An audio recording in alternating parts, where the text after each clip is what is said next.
ఏలూరు జిల్లాలో కూడా ఉగాది నాటికి టిడ్కో ఇండ్లు లబ్ధిదారులకు అందించాలని సిపిఎం జిల్లా కార్యదర్శి ఏ రవి రాష్ట్ర ప్రభుత్వాన్ని డిమాండ్ చేశారు. రాష్ట్రంలో ఇతర జిల్లాల్లో గృహప్రవేశాలకు ఏర్పాట్లు జరుగుతున్నప్పటికీ ఏలూరును మినహాయించడం అన్యాయమని విమర్శించారు.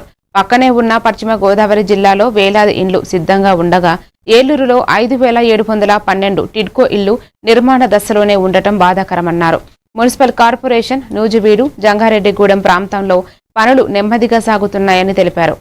ఏ రవి సిపిఎం ఏలూరు జిల్లా కార్యదర్శిని. ఉగాది నాటికి టిడ్కో ఇళ్లలో గృహప్రవేశం చేస్తామని చెప్పేసి దానికి తగ్గ ఏర్పాట్లు చేస్తున్నామని చెప్పేసి రాష్ట్ర ప్రభుత్వం ప్రకటించింది. చాలా సంతోషం. అయితే బాధాకరం ఏంటంటే రాష్ట్రంలో ఉన్నటువంటి అన్ని జిల్లాల్లోనూ ఈ ప్రక్రియ సాగుతుంది. కానీ ఏలూరు జిల్లాకు మాత్రం ఈ ప్రక్రియకి మినహాయింపు వచ్చింది.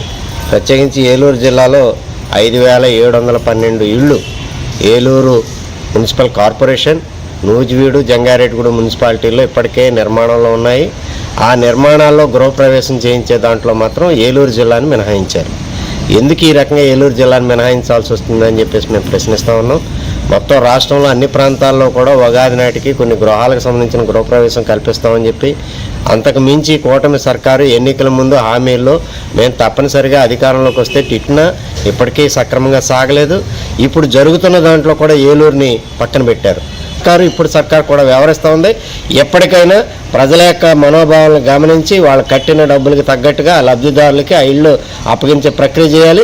ఖచ్చితంగా ఉగాది నాటికి గృహప్రవేశాల ప్రక్రియలో ఏలూరు జిల్లాను కూడా చేర్చాలని చెప్పేసి మేము డిమాండ్ చేస్తున్నాం.